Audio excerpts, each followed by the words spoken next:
Hey everybody, it's Scott and Rita again. This is Lego number 35 for us, and we're continuing to push our envelope. And I don't even know who I'm speaking to out there anymore, if people are watching or not. So I just speak to the camera and to the void, to spirits, to whomever. So it's and me. And Rita. I'm listening. Yay. Yay, there's two of us. So we're very happy. It is two of us in the echo chamber of Scott and Rita's cosmic landing pages. So maybe people are peeking in, maybe they're running afraid. So that's quite okay. Either way. Right. What do we have to lose? No, nothing, because not even our time, because this is valuable. Very valuable, very valuable. So yeah, so we wanted to, let's just do another conversational Lego. This is where we just converse as we are stepping in the future of, so see what comes about. Yeah. All right. Do you want to start? Okay. Ladies first. We have been feeling, we were feeling a fair bit of opposition to what we have going on somewhere midsummer. There seemed to be what looked like really chaotic little things to interfere with what we were trying to do with, for me, the soul circles, for us together, the cosmic landing community. And we just sat with it very peacefully. And now here it is, the end of the year. Here it is in December. And as we were sitting with that chaos in the summer, we watched people getting sick. We watched people losing their business. We watched people losing hope. And we just kept offering the open door to join us in this peaceful place. And in the process, we were gaining the language to be able to communicate with everyone in that chaotic space. Because that's what we really learned, was that we were speaking a language that no one understood, because it was not verbal, especially like with the soul circles. The language is not verbal, and so it can't be understood up here. It hits. And that, we realized what was going on in the cosmic landing community. It was the same thing, and we finally figured that out. Do you know when we figured that out? I think we figured it out shortly after the summer. And, we were starting to figure it out in midsummer because we started to see everything. I kind of started likening it to, we were providing the 1,000 cuts into the matrix, like one of those little cuts, like the metaphor of death by 1,000 cuts. We were actually putting in a few cuts in the matrix. And so I realized eventually that when you put a little cut in the matrix will sweep in to try and heal that. They have to quickly come in and heal. They have to quickly come in and correct. And it's not necessarily the matrix that'll do that. It's just that there are people, they will activate other people to kind of do that. We see that playing out in politics. We see that playing out with our friends. The moment we step out and we make a statement that is original and bold and goes against, a cultural norm or a business norm, or threatens to shake a paradigm. You see this everywhere right now with politics, that something will swoop in, or someone will swoop in, someone gets activated to kind of say, they'll call you on privilege. They'll call you on, they'll play race cards. They'll play everything, and they will do whatever is in their power to silence the opposition. And it's very interesting. And I know that this is not a popular topic that I'm talking about, but I did discover that. And it's like, this is playing out the same way with us. We're offering folks this counter practice of getting quiet, letting the universe kind of take over and take stock in what you're doing and be a partner rather than us doing it all ourselves. It was, and then the radical things of my dreams being my coaching sessions, and then me traveling in the cosmic plane as a cosmic fixer, or sending out cosmic fixers for other people to solve their problem. And then sometimes they would actually work out, and they'd be like, what happened? Did you do something? No, I just sort of suggested that, and maybe I stood there in a dream.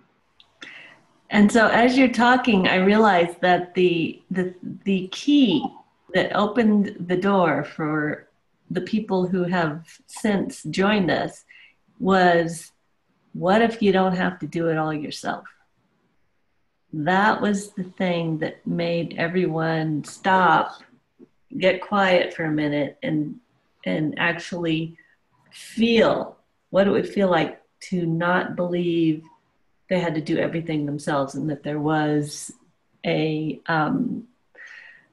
partnership in the universe to help them move forward or be okay, really, just be okay. Yeah, I remember too, I was with a situation. I was thinking of moving to Iowa, and I had this place all lined up, and then all of a sudden there wasn't an apartment available. And a lot of folks could have broken down. And I just decided to this was the universe calling. And then some other things happened with family members who couldn't help me move at that certain time too. And then that sparked a conversation with my family where I was very welcome in October to come and stay and help them paint and do other projects with the church. So I felt like this was a hand in the universe. And so a lot of other people kind of realized, okay, I can play ball. I can step up to the plate and play ball with the universe, and it's going to actually have a hand in helping me. I don't have to necessarily, I can have my breakdown about these societal things and about all of these other things that are falling apart for me because my own effort is just thrown to bits. And there's something that people can relate to. Yeah. It's I've tried everything. So what am I doing now? So it's when you've tried everything, why not try nothing? Mm-hmm. And that was something that, as I sat, me as a case study, we only have ourselves as case studies sometimes to go to, but hopefully other people who pick up on this. But as I sat with that, I thought, okay, let's just let the universe play ball. I started clearing out a bedroom so that maybe I could get a roommate at the time, and made plans that if that didn't work out, I could put things in storage and just be a traveler. Well, I realized that I'm a traveler anyway, and I realized that I was going to be at my folks' place in October anyway. So why was I so worried about this in between? I had choices. The universe just put them in front of me. I said, maybe you don't want to move somewhere permanently there. Let's put some choices in front of you. Let's take away that choice.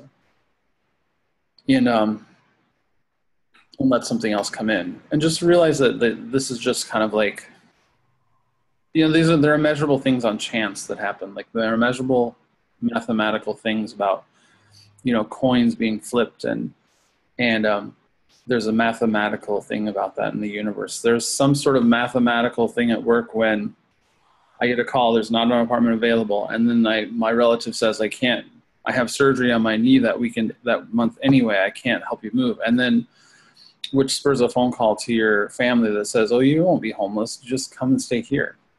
Right, and then you added your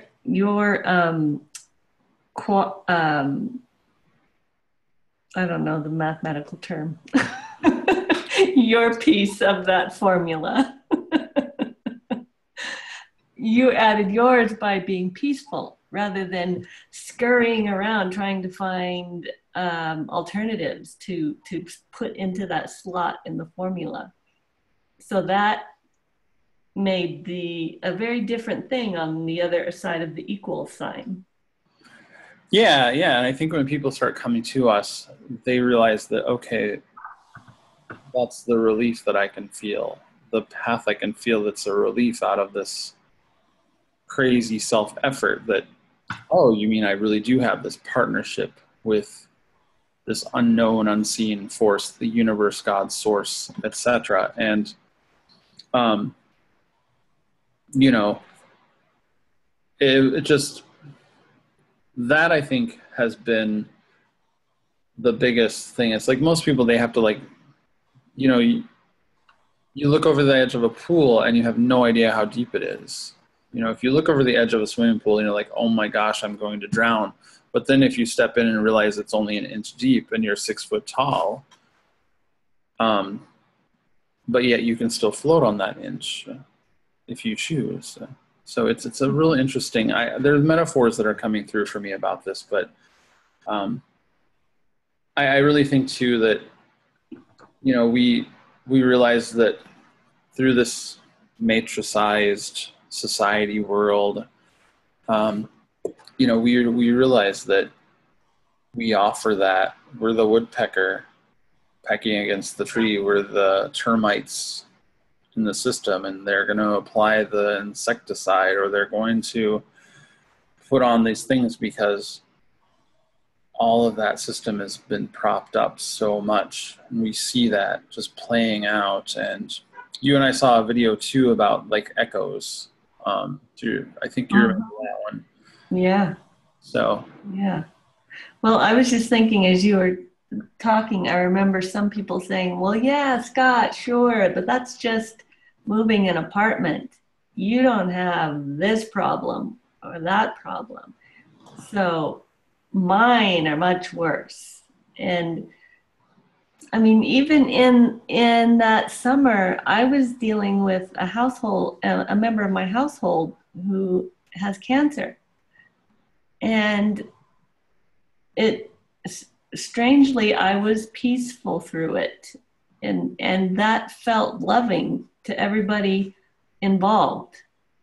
It wasn't like a detachment or an I don't care. I was just there being peaceful, and that made me more able to help rather than just getting lost in the stress of it, and more able to navigate the hospital madness, the alternate universe that goes on in a hospital.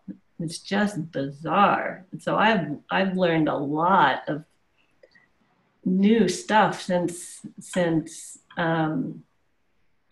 summer, and just in dealing with that. So we're just saying you can have peace regardless of whatever's going on around. Yeah, let yourself be a number in the equation. Just let yourself sit there as a multiplier in the equation. And I think that's another thing too, is that some people actually who've come and joined us actually do realize that they have that kind of power to be a multiplier for the universe. And they have that ability to just sit and be present, to not be scattered, and stay quiet, stay stable, allow that to happen, allow peace to come in. And then that's how you 10x your business, if you want to use that term, that 10x your business, or you have a transformation, or you what's the other catchphrases of the time? But it's that way. It's like you're placing yourself in the equation, but you're placing yourself in a steady place in the equation rather than hopping around. Well, I really like the term a multiplier for the universe. That seems like a real thing. And that feels true for what was going on just in that scenario that I spoke about, just being peaceful, even though I had a lot at stake in this whole situation. I had a lot riding on, or I mean, you could say I had a lot riding on the outcome of this person being well or getting more sick. But being that multiplier to the universe always chooses the next loving thing. And so if you are multiplying that, you can only move a situation towards the best possible outcome. And that's what I found in that whole situation. And when everyone is so lost in the chaos of the craziness of systems breaking down and businesses going under, and everybody knows what's going on. So everybody lost in the chaos of that, to just sit still and want to be the multiplier to the universe's next most loving move. I mean, what else can you do besides that? I really like that term, that multiplier for the universe to the next best loving thing. I think that sums it up the best way, I think. And sometimes that next best loving thing that the universe and us multiply and create after the equal sign, does that necessarily mean it's part of our ego or our desires, or will it make us rich? Will it make us comfortable? Is it the thing we want? Maybe not. Yeah, is it the thing we want? And are the things that we want the next best loving thing right, from our situation? And we don't know. And some people, that this is a very scary thought. It's like, oh my gosh, well, do you mean I have to suffer more, and that's the next best loving thing, is for me to suffer and go through grief and go through turmoil, or to still feel this?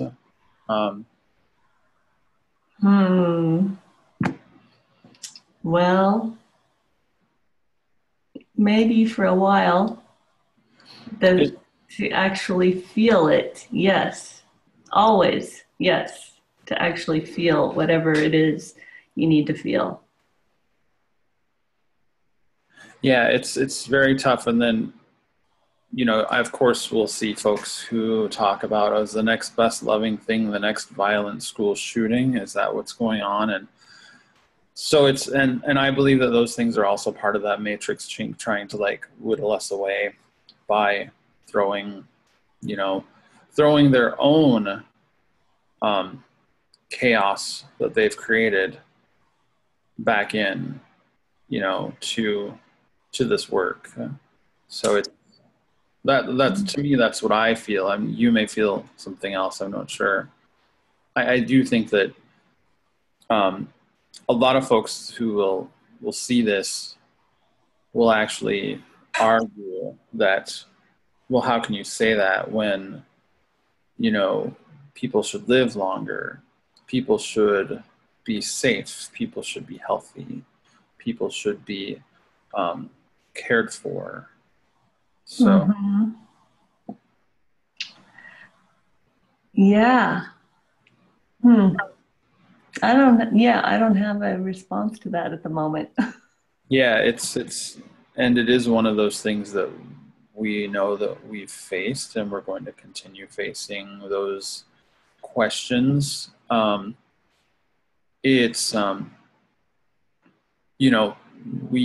do realize that we have this human mind, and it's a lot different than the mind of the earth, the mind of nature, the mind or the being of nature that consumes and takes. And yeah, I did. One before I lose it, I want to say the something we talked about before. I don't know if it was on video, but the most beneficial thing that each individual can do in a society that is falling apart, in a society where there are mass shootings for, well, it's never for a good, there, for when there is total illogic going on in the society, then the most useful thing each individual can do is have their own breakdown, to feel thoroughly their own feelings, maybe in response to the latest catastrophe, maybe in response to the latest problem that showed up in their own life, maybe in response to losing their retirement fund or job, but to allow themselves to break down. And then when enough people allow themselves that much authenticity, it's like the tipping point is reached, and those catastrophes, the opposition becomes less, because you become stronger when you are feeling your own, being responsible for your own self. I don't know if that went into the other language there, but yeah, it made sense to me. it does. I mean, we're really, the human race is just in kindergarten, really. And you know, and we keep ourselves in kindergarten. Sometimes kindergarten's fun. We get to play with toys and blocks, and we aren't totally responsible for ourselves. So that's, you know, we are in a kindergarten, and so there are things that hurt, and we fall, and we have to deal with bullies on the playground, and it's tough. But yeah, I think the people who come to us and we have these conversations with them, it's like they realize they've broken down and they want to build some resilience. And that's the biggest thing, is to like get your breakdown first, and then let's get this resilience going now, so that when a lot of this breaks down, you'll be a stronger, you know, person for it already, because you've really honed in on this quiet, this peace, this multiplier of peace when other people around you need it. When you see other people who need, you know, a peaceful presence, and Right. you know, because you've already had that, you know, have it. Of course you can be that peaceful presence with someone else without having your breakdown, but that just oftentimes that leads to us reaching back into our own grief and guilt and things like that. And so we do things out of guilt rather than out of love or peace, then, or even, you know, we just want to help. Right. Yeah. Fix. Yeah. Yeah. And I just think the most loving thing is for folks to like go through their own crap and to have their own falling out, so that they know what that feels like, so that when they see someone next to them, they can totally empathize. And yeah, it's not pretty, but well, I think what we ended up realizing was that people who were on the verge of a breakdown, trying to avoid just free falling over the edge.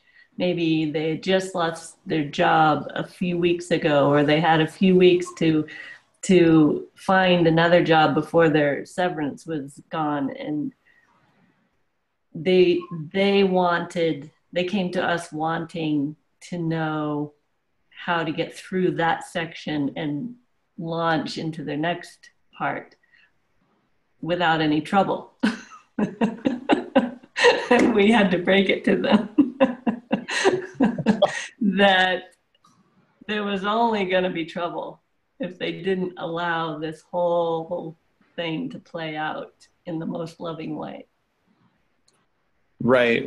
I mean, people who had lost their jobs, and then, you know, these golden handcuff jobs came to us and said, I'm kind of breaking down. And they would sort of dip their feet and we'd have conversations. And finally they would realize, well, I'm trying to apply for the next golden handcuff job, but I keep getting turned down. And so that's not working. Even though they knew they had this desire to create something totally brand new. And the universe came in and lovingly said, no, this job that you're applying for is not the most loving thing for you. How will you change the world? How will you shift the world? How will you, grow as your role in humanity by sharing a gift that is wonderful, is priceless. And so getting people to that point, realizing, oh, okay, so the universe did have a hand in that, and me applying for 50 jobs and being turned down for all 50, and then me having a collapse. And finally, my only choice was to start a business that I really wanted to do in the first place. And now, ironically, I feel fulfilled. Mm-hmm. So, well, you're welcome. That's what we say. So. Right. In the midst of them being completely irritated with us. Well, you're welcome. Yes, completely irritated with us. And but the tools of getting quiet and the tools of breaking down and the tools of, just touching in with that soul part of you that's infinite are those things that will keep people through. Once you do this, the next breakdown, you've had practice. It doesn't mean it's necessarily easier, but you've had practice and you have tools and you have skills that you can use, and you have a support mechanism, and you've got cosmic fixers in your dreams. You know how to call upon that. You are already that hand, that multiplier. You know the power of that multiplier that you are with the universe. So, and you can stand in peace, even if it's just for a moment, just to say, it's my situation. I have to stand in peace with it. Right. Yeah. And it's way easier when you see at least a couple of other people doing it. And that seems to be one of the primary things that we offer, is that we're not gurus. We're just average people who have fallen apart, really, and we're still here. And we are transparent about it. And so for people to see that it's totally possible, and we're not lost in some new agey magical thinking thing. It's real. It's real life, and we're examples of it actually being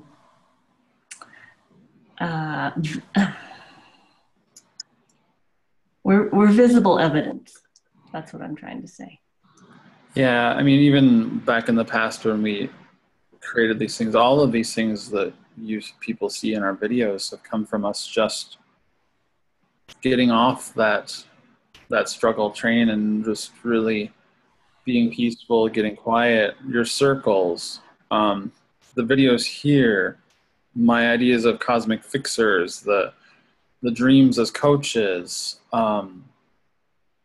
even some of the other things that you've done now and some of the things that I've done now, I know it hasn't been easy, but we're kind of examples of what happens when you decide that it's time to jump first and then your net's going to appear, or trusting that there's a net, or trusting that there always is a net. So mathematically, there's always a net.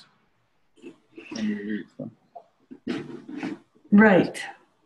Yes. Although I think the leaps we're encouraging are just way different than the usual. Yeah. People think it's a leap to the demise. They're the total demise. No. It's your to lead to a beautiful dismantling, that just brings your soul out, that brings out that essence, that connects you to the cosmos, connects you to source. It's this dismantling that allows you to be the multiplier, I think. Yeah, I agree. Totally. Yeah. Be a multiplier for the universe. I like it. Yeah, we'll keep trying. We're here. Right. Multiplying. So, yeah, and it's better than being a subtractor. Oh, yeah. Yeah, now that you mention it, true. Yeah. And we're always going to have the matrix zooming in. So eventually we're going to find a way. Eventually there will be a way. If you watch the Matrix series, I know it's kind of a trite metaphor, but there's always that remainder one. In certain division, there's always, you can't divide 22 over 7 to get pi and get a whole number. It'll just repeat. You have to deal with the remainder someday. So that gives me hope. Mathematically, that gives me hope that even despite if we don't see the things that we're doing right now, and maybe other people think that they're totally lost and they're putting things out, if you don't see any results right now, you're part of this remainder one, and it's rippling out, and you're a woodpecker with one hole in the tree, and it's or the siding of a house. You're the woodpecker with one hole in the siding of the tower that needs to collapse, and it's without you. There'd be one less. Well, I feel like I am at an advantage because I don't have the mathematical understanding, except that somehow intuitively I do. I feel like the soul circles are completely mathematically accurate. And so, and maybe it's not that I understand it intuitively, it's just delivered through me.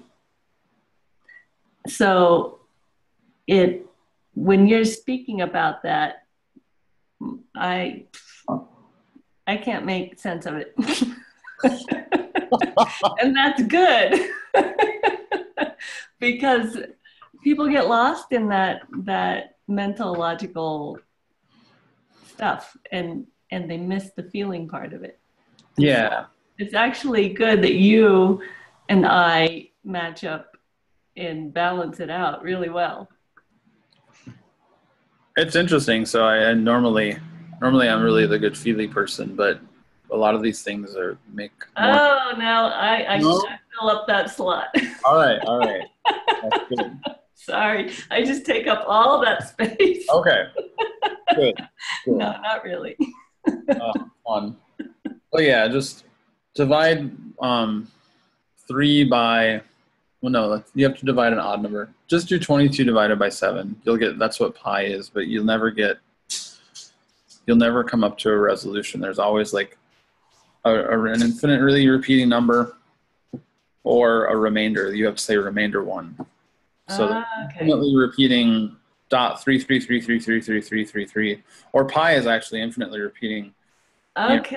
3.1415927, whatever. Right. So that's perfect. That is perfect for what people are going through. I've tried this, and it never adds up. It never works out. I can't get the equal sign to bring the wanted equation to conclusion. Yeah. Now I get it. Yeah. Well, welcome to how the universe works. That'll be the next lesson, I think. That's just how everything is spiral and fractal, and it doesn't really do that. So it doesn't come to fruition on an easy equal sign. So yet another reason why people will leave us Yeah. Give them, What? don't give them easy answers. So, yeah. So, or that's a beauty that people will embrace. All right, let's get working on our lead magnet. Yes, lead magnet. Our click funnel. Our and who knows, we might do that. So Just for the fun of it, yeah. Yeah, for the fun, and then and just look out if we do, because those things will be pretty crazy, I think, or at least we hope so. Right. We hope. So. Okay. All right. With that, thank you, Rita. All right. Thank you.